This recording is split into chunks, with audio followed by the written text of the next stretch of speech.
Padre, y del Hijo, y del Espíritu Santo. Amén. Pues nos ponemos en la presencia del Señor en este día de retiro, en este último día del año. Le pedimos a Jesucristo, que es el Señor del tiempo, el cronócrator, como le llaman nuestros hermanos orientales, el cronócrator, el Señor del tiempo, que nos bendiga con un tiempo favorable de meditación, de perseverancia, de fidelidad, siempre al final de año son esas tres palabras, ¿no? Perdón, gracias, ayúdame más. Dicen que era la oración que hacía el beato Álvaro del Portillo. Perdón, gracias, ayúdame más. Bueno, pues que este día sea para nosotros ese perdón, ese gracias y ese ayúdame más, esos propósitos que tenemos que ir renovando y que tenemos que hacernos también de cara al curso que empieza el año que viene, que empieza. Gloria al Padre, al Hijo y al Espíritu Santo, como era en el principio, ahora y siempre, por los siglos de los siglos. Amén. Pues comenzamos nuestro retiro espiritual de este año 2023, en que va a ser un retiro muy musical, porque van a ser 3 meditaciones, una esta mañana, que es la que va a centrar todo el día, y 2 esta tarde, más luego la misa, las vísperas, la exposición con el Santísimo Sacramento. Y como decíamos en la oración inicial, que sea un tiempo de gracia, un tiempo de meditación y un tiempo para salir de nosotros y volvernos a Jesucristo. Pues decía que va a ser un retiro un poco musical, porque vamos a meditar, las 3 meditaciones van a ser en torno a 3 villancicos, a unas letras de villancicos. Villancicos antiguos, unos más conocidos, otros menos conocidos, pero que hay que no solamente cantarlos, sino también orar con ellos y ver que el Señor nos puede comunicar a través de ellos. Esta primera charla la he titulado El Adviento de los siglos. El Adviento de los siglos. El Adviento de la historia. Porque nuestra fe es una fe eminentemente histórica. Se puede datar históricamente. Esa es la razón por la que el credo de la Iglesia, el credo niceno-constantinopolitano, incluyó el nombre de un pagano, el nombre incluso de uno que dio muerte a Jesucristo, que es el nombre de Pilato. El hecho de que aparezca Pilato en el credo es para certificar que todo lo que se ha dicho y que todo lo que la fe, lo que la Iglesia cree, es histórico, aconteció en un momento. Y el villancico que nos va a guiar un poco esta meditación, esta primera meditación, es un villancico atribuido a Mateo Flecha, del siglo XVI, que está en una colección que seguramente os sonará, se llama El Cancionero de Uppsala. El Cancionero de Uppsala. Es un conjunto de canciones de temática religiosa, desde que el villancico es una composición que no tiene nada que ver con la Navidad, aunque hoy se haga esa ecuación, ¿no? El villancico es una composición musical pues popular y sobre todo de temática religiosa. La cantaban los villanos, los que vivían en las villas, y de ahí el nombre de villancico, canción del villano, canción de aquel que vive en el campo, ¿no? En un pueblo. Bueno, pues este villancico, que digo, está en el Cancionero de Uppsala, es conocido como Riu Riu Chiu. ¿Sí os sonará? El otro día me lo contaron. Ese dice Riu Riu Chiu, la guarda ribera, Dios guardó del lobo a nuestra cordera. Dios guardó del lobo a nuestra cordera. Esa es la hermana Teresa nos cantaba esto en el noviciado. Pues este villancico, vamos a ver ahora la amiga que tiene. Entonces, comenzamos con el estribillo, que se va repitiendo estrofa tras estrofa, ¿no? Ese Riu Riu Chiu, la guarda ribera, Dios guardó del lobo a nuestra cordera. El lobo, que sabemos que es imagen del demonio, imagen del maligno.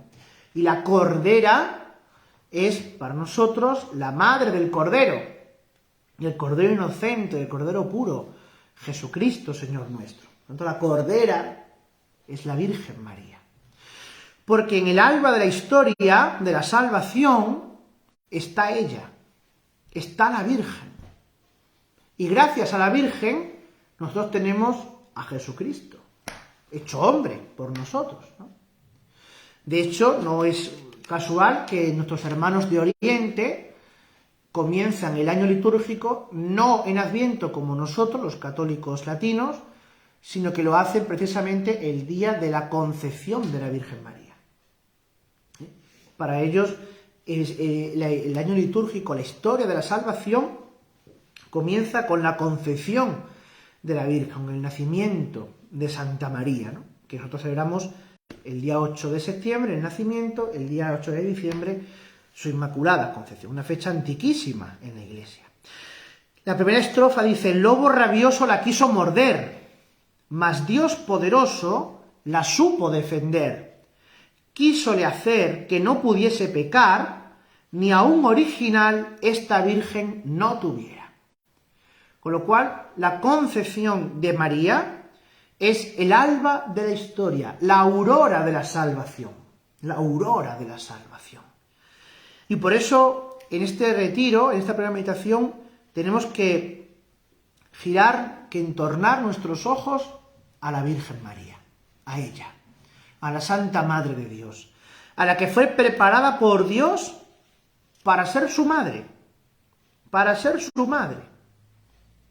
Y esto es algo que nos supera, ¿no? Ver a la Virgen María como madre de Dios. Como madre de Dios, pero como madre nuestra. Porque eso es inseparable. Nosotros somos hijos de Dios. Y porque somos hijos de Dios, tenemos por madre a la Virgen María. Si María es la madre que da cuerpo humano, que da carne humana a Cristo, cabeza de la Iglesia, nosotros que somos cuerpo, miembros del cuerpo de la Iglesia, miembros de Jesucristo, carne incluso de su carne, porque somos cristificados por la Eucaristía, también María se convierte en nuestra madre. María en la cruz, en ese Stabat Mater, que vosotras rezáis mucho y que os identifica como congregación, María fue entregada por Jesucristo como madre de la humanidad, como madre de la Iglesia, como madre del pueblo cristiano. Y por eso la Iglesia, en estas vísperas de final de año y en el día 1 de enero, principio de año, celebra la gran fiesta de la Virgen, que es la maternidad divina. Es la fiesta de la Virgen, la fiesta romana más antigua dedicada a la Virgen, que viene del Concilio de Éfeso, de la proclamación en el Concilio de Éfeso de la Virgen como Madre de Dios, la Theotokos, ¿no? Frente a la herejía de Nestorio. En la estrofa quinta, fijaos, se vuelve otra vez a este tema, dice: mira bien que os cuadre que ansina lo oyera, que Dios no pudiera hacerla más que madre. El que era su padre hoy de ella nació, y el que la crió su hijo se dijera. Es un quiasmo precioso, ¿no? Que nos evoca ese misterio de María como templo y sagrario de la Santísima Trinidad. Cuando popularmente rezamos a la Virgen y decimos: Dios te salve, hija de Dios Padre, madre de Dios Hijo, esposa de Dios Espíritu Santo. Cuenta una biografía del padre Hoyos, que en una de esas revelaciones que él tiene, dice que a la Virgen, una de las oraciones con las que más se agrada y le gusta que le llamen los cristianos es así: hija de Dios Padre, madre de Dios Hijo, esposa de Dios Espíritu Santo, ¿no? Porque María es eso, y cuando nosotros decimos que María es eso, hija del Padre, madre de Dios Hijo, esposa de Dios Espíritu Santo, estamos situando a la Virgen en el contexto en el que ella quiere ser venerada y quiere ser reconocida, que es al lado de Dios, que es en el centro con Dios, es en la intimidad de Dios, porque María no se entiende fuera de Dios, no se entiende a María fuera de Jesucristo. Este, por ejemplo, es el error de comprensión que tienen los herejes los herejes luteranos, ¿no? Los evangélicos, los testigos de Jehová, toda esa gente que piensan que María es algo distinto de Jesucristo y por eso la rechazan. Y no, María, en la comprensión católica de la Virgen y en la comprensión incluso de nuestros hermanos ortodoxos, María está unida a la persona de su Hijo Jesucristo, a la persona del Verbo. Es que el Verbo se hizo carne precisamente en el seno de María. No se hizo carne cayendo del cielo, ya humanado. No, se hizo carne en el seno de María. Y por tanto ahí está ese misterio de la Virgen. El que era su padre, hoy de ella nació. Y el que la crió, su hijo, se dijera. La segunda estrofa ya nos va metiendo en ese misterio, ¿no?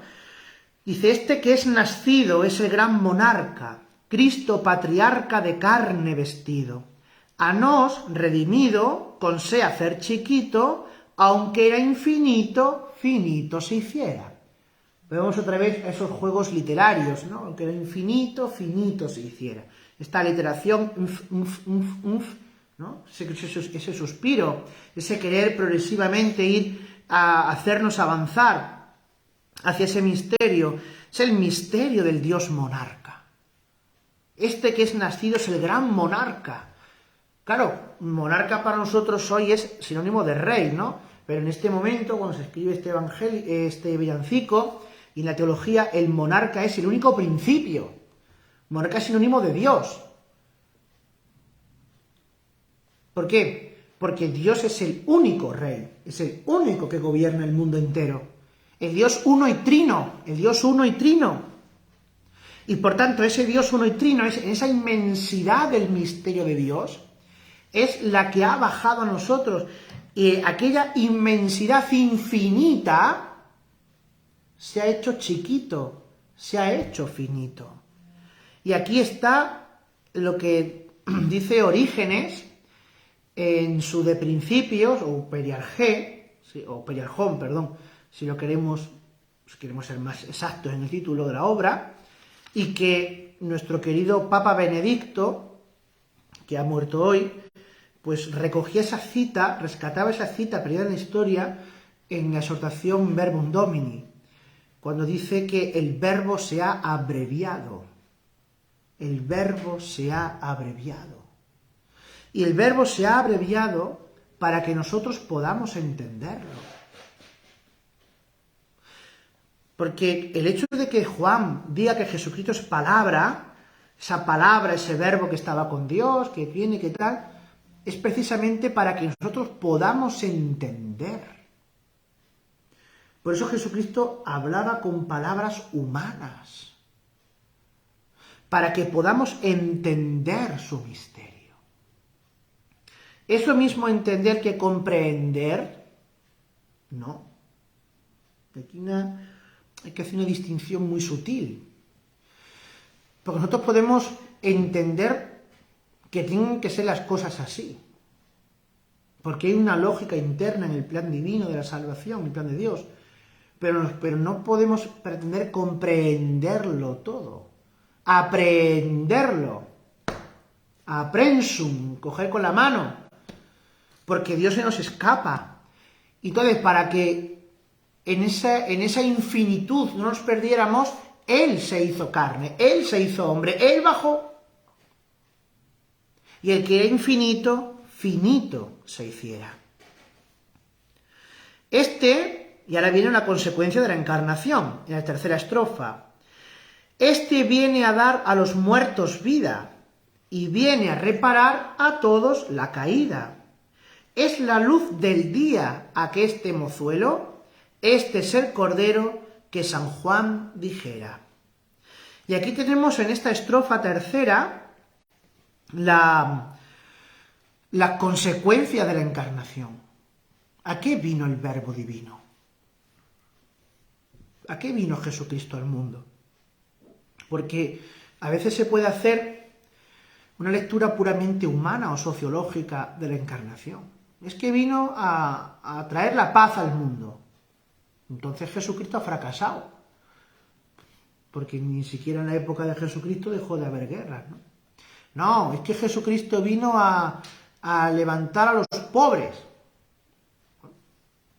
o a acabar con la pobreza. Bueno, entonces Jesucristo es un fracaso, porque sigue habiendo pobres, sigue habiendo desigualdades.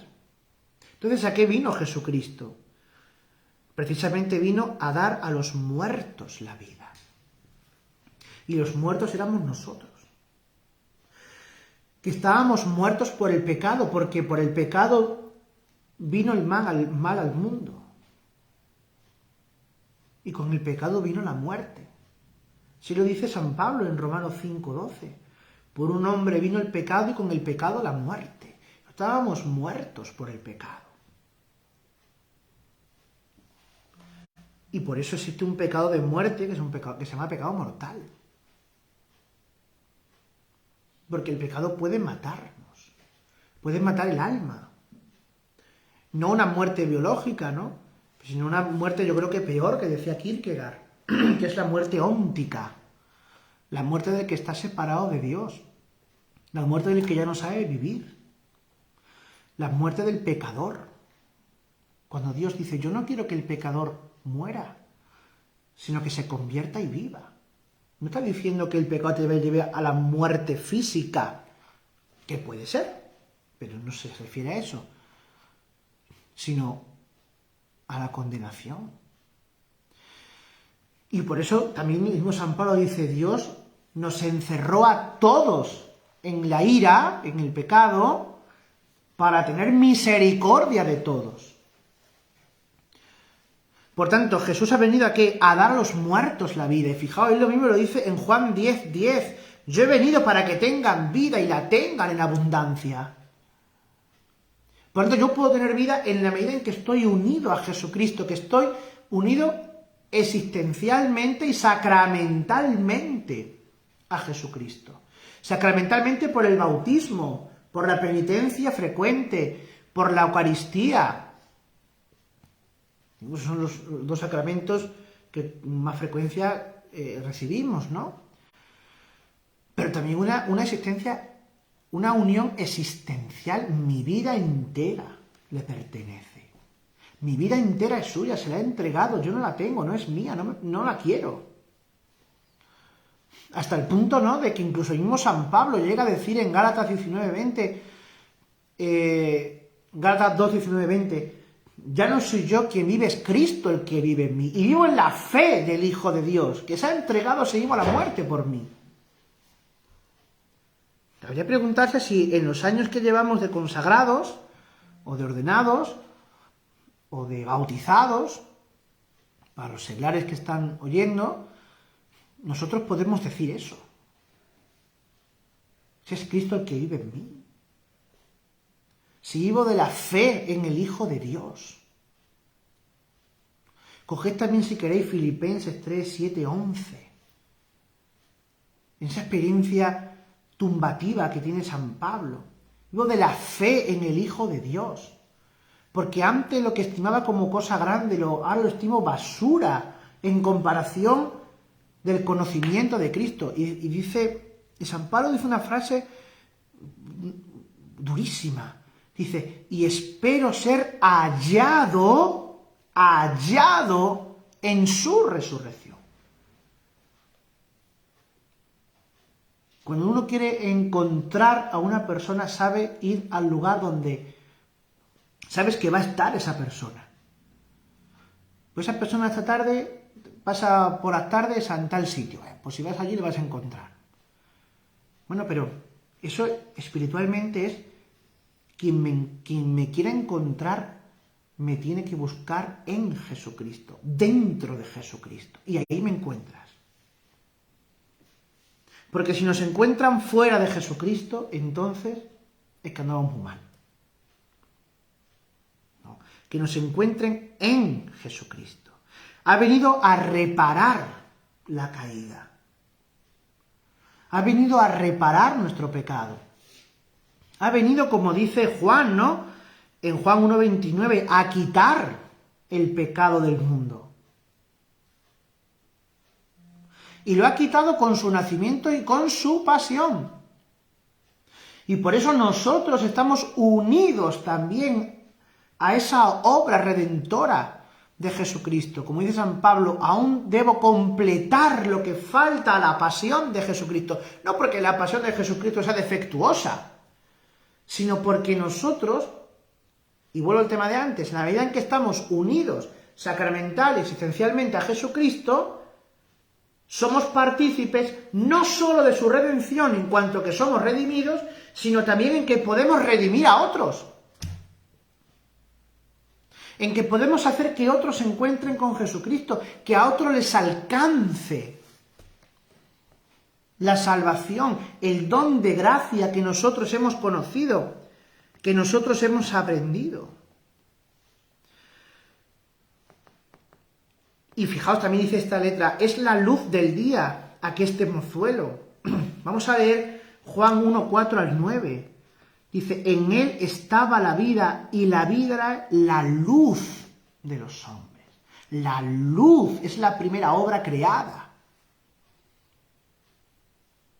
Y fijaos que luego lo veremos esta tarde cuando en el credo digamos luz de luz. Y la luz brilla en la tiniebla, y la tiniebla no lo recibió.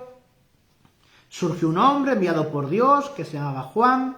Este venía como testigo para dar testimonio de la luz, para que todos creyeran por medio de él. No era él la luz, sino el que daba testimonio de la luz.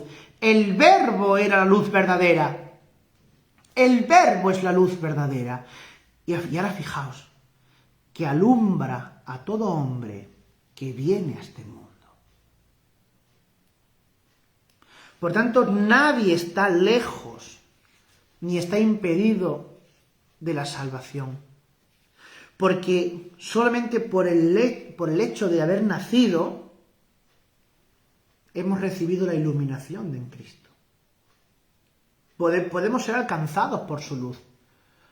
De hecho, es bonito, ¿no? Cómo se dice cuando una mujer va a parir. Ha dado a luz. Le ha dado a luz.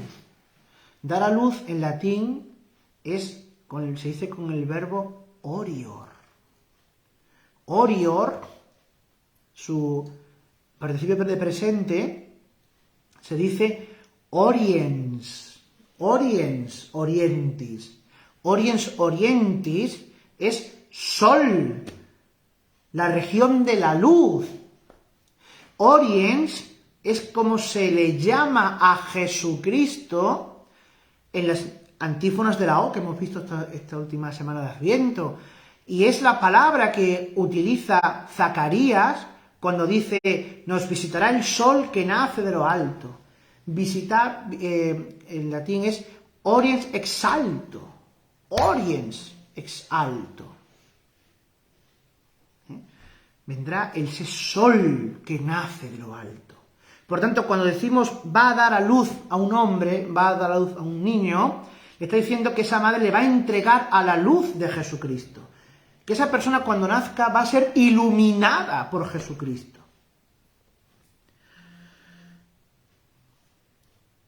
La estrofa 4 dice, muchas profecías lo han profetizado, y aún en nuestros días lo hemos alcanzado. A Dios humanado vemos en el suelo y al hombre en el cielo porque lo quisiera. El adviento de los siglos. Que es lo que, como se titulaba esta primera meditación, ¿no? El adviento de los siglos que arranca con María, que prosigue con todo el Antiguo Testamento, con todas las profecías. Fijaos, ¿no? Como la carta a los Hebreos lo dice en Hebreos 1.1, ese texto que todos conocemos, ¿no? En muchas ocasiones y de muchas maneras habló Dios antiguamente a los padres por los profetas. En esta etapa final nos ha hablado por el Hijo, al que ha nombrado heredero de todo y por medio del cual ha realizado los siglos. Claro, es que en esa etapa de siglos y siglos y siglos y siglos, Jesucristo había sido anunciado, Jesucristo había sido profetizado. Das cuenta que la primera profecía, el primer anuncio de la venida de un Salvador, Jesucristo lo tenemos en Génesis 3.15. Génesis 3:15, que ya los padres le llamaban el protoevangelio. Porque ahí se anuncia una mujer que tiene que dar a luz una descendencia, y esa descendencia será la que pise la cabeza de la serpiente y luchará contra la descendencia de Satanás y de los ángeles apóstatas. Es en Génesis, pero coged todos los patriarcas. Abraham ya vislumbraba ese nacimiento del Salvador. En ti serán benditas todas las generaciones, porque de ti saldrá un vástago. Abraham, Isaac, figura de Jesucristo, Jacob. Pero es que Jacob tiene a Judá, que es su hijo. Y de la tribu de Judá nacerá ese vástago profetizado ya en Abraham. Eso lo encontramos al final del libro del Génesis. José, la figura de José, que fue vendido por 30 monedas a unos ismaelitas como esclavo. Jesucristo fue vendido. José que estuvo sepultado en un calabozo, en una cisterna. Jesucristo también pasó por lo mismo, y así podemos ir cogiendo. O el libro de los números, cuando habla de los números, dice Balaam, dice, ve una estrella que surge de Jacob por un rey que tiene a Dios por padre. Y hemos cogido las profecías que están en la Torá, es decir, que están en el Pentateuco. Si ya cogemos toda la historia de Moisés, de los jueces, y cogemos a los 13 profetas, pues vemos cómo se va cada vez más aclarando esa profecía. Pero es que ha sido un adviento de siglos y siglos y siglos en la oscuridad, donde Israel ha oscilado entre la perseverancia y la fidelidad a la ley de Dios y la apostasía, la idolatría y el abandono de la ley de Dios. Y eso es una metáfora también de nuestra propia vida. También nosotros nos movemos muchas veces entre la perseverancia y la fidelidad a Dios, y también entre el pecado y el abandono de Dios. Y hay momentos en la vida en los que somos súper mega felices y nos comeríamos a Dios por los pies, y otros momentos en los que tenemos aversión a Dios y nos molesta todo. Hacemos santos propósitos de perseverar y de ser fieles a ti, Señor, porque te amamos y te queremos, pero también muchas veces el pecado, la debilidad y las estupideces de nuestras mentes nos hacen por otro lado. Y eso que vemos en Israel es lo nuestro. Y aún así, en medio de todo eso, Dios iba actuando, Dios iba profetizando, Dios iba anunciando, y Dios iba abriendo un camino para que, llegada la plenitud de los tiempos, naciera Jesucristo, hijo de Abraham, hijo de Dios, nacido de la carne de una mujer, nacido bajo la ley. Y así ha venido Jesucristo, por eso en nuestros días lo hemos alcanzado. Porque nosotros vivimos ya en la era del Mesías. Pues decimos que estamos en los últimos tiempos. La gente piensa, cuando se habla de los últimos tiempos, la gente cree que es porque se va a acabar el mundo. Bueno, el mundo se acabará cuando Dios lo estime oportuno. Nosotros vamos a dormir tranquilos, porque a lo mejor no nos tocará, no sabemos, ¿no? A lo mejor se acaba mañana. Pero nosotros sabemos, cuando hablamos de los últimos tiempos, es porque ya no va a haber más mediadores. Ya no va a haber más revelación, ya no se va a añadir nada a la revelación. Por eso nosotros, que creemos en Jesucristo, que escuchamos a Jesucristo, que amamos a Jesucristo, a pesar de que no lo vemos, como dice San Pedro, no lo veis y creéis en Él, estamos firmemente persuadidos de que estos son los tiempos de Dios que nos toca vivir. Y que lo único que tenemos que esperar es su retorno glorioso al final de los tiempos. Y estar preparados para eso. Estar preparados, como en ese testamento espiritual que nos ha dejado nuestro querido Benedicto XVI, ¿no? No me preparo para la muerte, sino para un encuentro. Porque voy a ver a ese juez justo. Dice que Él ya ha sufrido por mí mis propios defectos y mis propios pecados. Esas palabras últimas de Benedicto XVI, que son del mes de febrero, si no me equivoco, y que ahora se están publicando, ¿no?, con esta muerte del Papa Benedicto, son palabras que hay que meditar. No me preparo para la muerte, me preparo para un encuentro. O aquellas palabras que se atribuyen a Santa Teresita de Lisieux. Yo no muero, entro en la vida. Es que para el cristiano morir es una ganancia. A pesar de lo duro que es la muerte, ¿no?, y lo trágico que se nos impone, pero es que morir es una ganancia. Porque es verle a Él. Al Dios humanado que vemos en el suelo, el Verbo que se hizo carne, Juan 1,14, el Verbo se hizo carne y habitó entre nosotros, dice, y al hombre en el cielo porque Él lo quisiera. Claro, es que aquí está la doctrina del admirable intercambio, del admirable comercio, que se atribuye a la teología del Papa San León Magno, y que hemos leído el día de Navidad. Es que Dios se hizo hombre para que nosotros nos hiciéramos Dios. Esto tiene una teología muy profunda, ¿eh? Acordaos cuando Adán y Eva han sido expulsados del paraíso. ¿Qué dice Dios? Si recordáis esos versículos. Mira, cuando Dios los expulsa, dice Dios lo siguiente. Y el Señor Dios dijo, he aquí que el hombre, esto está en Génesis 3:22, ¿vale? Y siguientes. Dice, y el Señor dijo, he aquí que el hombre se ha hecho como uno de nosotros en el conocimiento del bien y del mal, porque era del árbol del que habían cogido Adán y Eva. Por eso, la gran tentación del hombre de querer ser como Dios es que el hombre decide autónomamente que está bien y que está mal, porque no se deja enseñar por Dios. ¿Por qué Dios les había prohibido comer del árbol del conocimiento? Porque era Dios el que tenía que mostrar pedagógicamente a Adán y Eva la ley de lo bueno y de lo malo.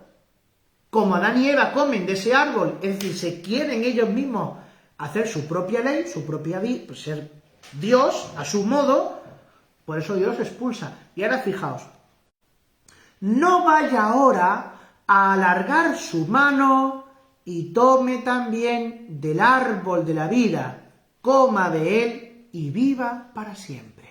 O sea, lo que se cierra es el camino al árbol de la vida. Lo que se cierra para Adán y Eva es el camino al árbol de la vida. Y ese árbol de la vida es el que ha venido a abrirnos el camino a Jesucristo. Por eso, San Buenaventura dirá en su opúsculo El árbol de la vida, el árbol de la vida es tu cruz. El árbol de la vida es la cruz de Jesucristo. ¿Para qué? Para que solamente viniendo Él al mundo, haciéndose uno de nosotros pudiéramos volver a tomar del árbol de la vida. Y ahora sí, después de la Pascua del Señor, podemos alargar la mano y comer de ese árbol y vivir para siempre. Y alargamos la mano para comer de ese árbol medicinal, que da 12 frutos al año, un fruto cada mes, dice Apocalipsis 22, ese árbol es hoy el árbol de los sacramentos, porque la fuerza de la cruz, la fuerza de la Pascua, nos viene a través de los sacramentos, y de ahí la necesidad de una vida eminentemente sacramental, para comer del árbol de la vida, para ir al cielo, para ser divinizados, para ser cristificados.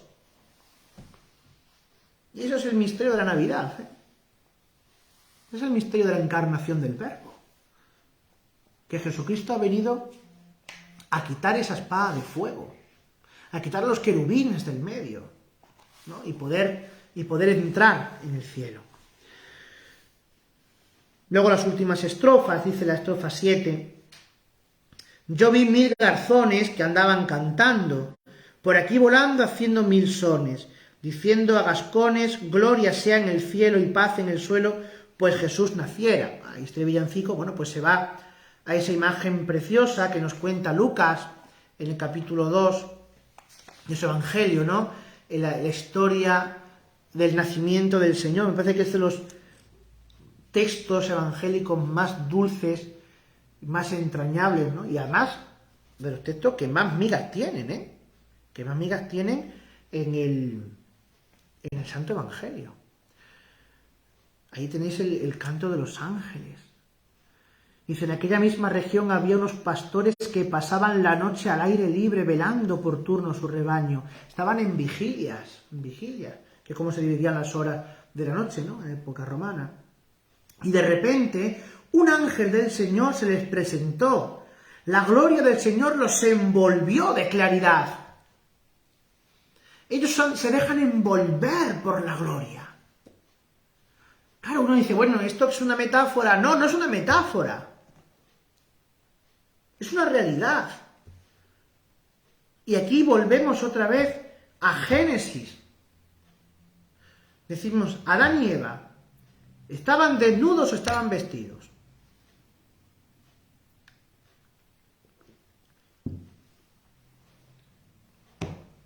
Claro, cuando el pecado original dice, y sintieron vergüenza porque estaban desnudos. ¿Es que antes no sabían que estaban desnudos? ¿No será que antes estaban vestidos? Y entonces, aquí hay que echar mano a la literatura rabínica, a los midrash. Y los midrash hablan de una idea que está luego muy presente en toda la teología de los primeros cristianos, ¿no? Y en el mundo judío, que es el vestido de gloria. Adán y Eva no estaban desnudos, si entendemos por desnudez el desnudo físico, no. Adán y Eva estaban revestidos de la claridad de Yahvé, de la gloria de Adonai. Y esa misma claridad la que envuelve a los pastores para sumergirlos en esa dimensión sobrenatural que ha entrado en la tierra, que ha entrado en el cielo, que se ha roto la barrera que nos separaba de Dios. Y entonces, por eso se dejan envolver en esa realidad. Adán y Eva están desnudos, ¿por qué? Porque por el pecado pierden la vestidura de gloria. Se separan, se salen de la claridad de Adonai. Y por eso sienten vergüenza. Y fijaos, no vergüenza, sino, no solo vergüenza, sino cuando dicen, tuve miedo. Esa frase de Adán, yo creo que es la que mejor refleja la consecuencia primera del pecado en nosotros. Tuve miedo.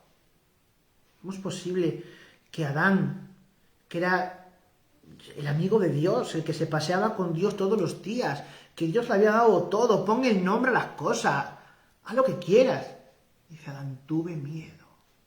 Claro, es que cuando estamos en pecado, Dios se convierte en nuestro peor enemigo. Esa es la cuestión. Todos los pastores se dejan envolver por la claridad de Dios. Y se llenaron de gran temor, gran reverencia, ¿no? De estupor ante lo que veían. El ángel les dijo, no temáis. Os anuncio una buena noticia, un evangelio. Os anuncio el evangelio. Los pastores son evangelizados. Y ese evangelio es una gran alegría, la alegría de la Navidad. Hoy en la ciudad de David os ha nacido un Salvador, el Mesías, el Señor. Ese es el primer villancico de la historia. Otro día decía yo en una homilía en Hijo ya de Navidad, que luego han sacado una frase por ahí, que la Navidad fue la única fiesta donde el cielo y la tierra se unió. La única. Hasta el punto de que el mismo cielo se abre, bajan los ángeles a cantar villancicos con nosotros. Pero ¿y qué hicieron los ángeles cuando dijeron aquello, gloria a Dios en el cielo, tierra paz? Era un villancico. Era un himno de gloria a Dios por aquel prodigio que se había manifestado. Era una exaltación. Porque el evangelio había venido a la tierra. ¿Qué respondemos nosotros cuando terminamos de leer el evangelio en misa? Y dice el sacerdote, palabra del Señor. Y decimos, gloria a ti, Señor Jesús.